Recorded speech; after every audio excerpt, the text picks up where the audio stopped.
Hey everybody, Jason here from Short Course World. I want to talk to you a little bit about soldering irons. If you've been racing RC cars for any period of time, sooner or later you're going to need a soldering iron. Unfortunately, there are a lot of options out there, and a lot of them are pretty bad, to be honest with you. The first thing you need to know is wattage. How much wattage do you need in a soldering iron?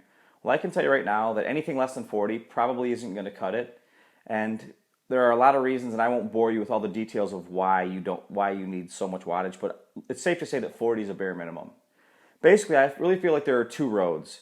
You can go kind of like the lower, there's the super low end, which you pretty much want to avoid, and that's like the Radio Shack iron for $8. I wouldn't do it. The next way to go is somewhere in the middle, and then the high end.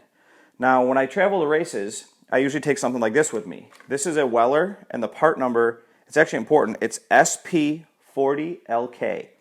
Now, what this is a 40-watt iron, and it comes with a large chisel tip, comes with a small pencil tip, and a small chisel tip, a little bit of solder, and a little stand and a tool.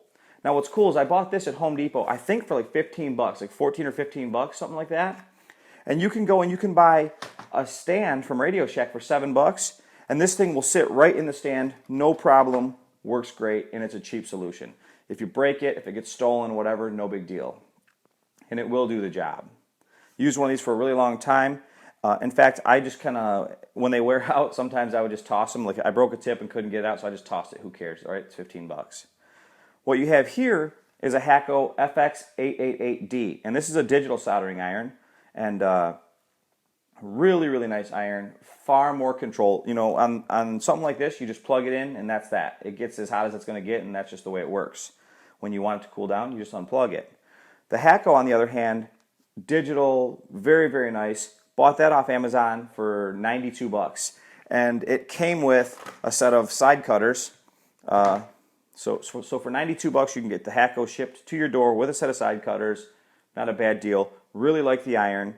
It comes with a really small pencil tip, or not a really, really small chisel tip, like maybe 2 millimeters wide or something like that. Maybe even smaller, 1.5. So I put a bigger chisel tip on it, just like a medium-sized chisel tip on it, and I've really been happy with the Hakko. But overall, you're going to need something. So if you're going to do a lot of soldering, you're probably better off getting something that's a little bit more expensive, a little bit more adjustable. Not only that, but you could use the Hakko for something that's some really fine electronics, like speed control circuit boards and things like that.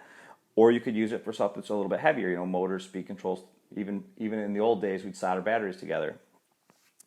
But the 40-watt Weller, it's not adjustable, so it's just soldering motors in and out, putting connectors on Dean's plugs, things like that. So, okay, this is just a closer look at the soldering irons. As you can see, the Weller is a much less expensive option. The Weller with the stand from Radio Shack, and the Hakko is a little bit more expensive.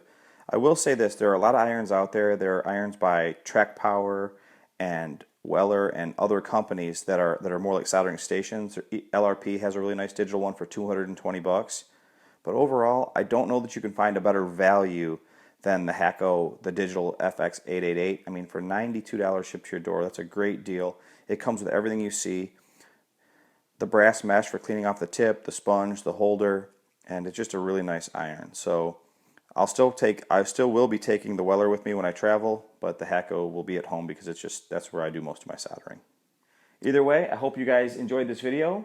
Please subscribe to my channel or comment on this video, and I'll try to keep making cool and entertaining videos for you guys. I'll see you guys next time. Thanks for watching. Bye-bye.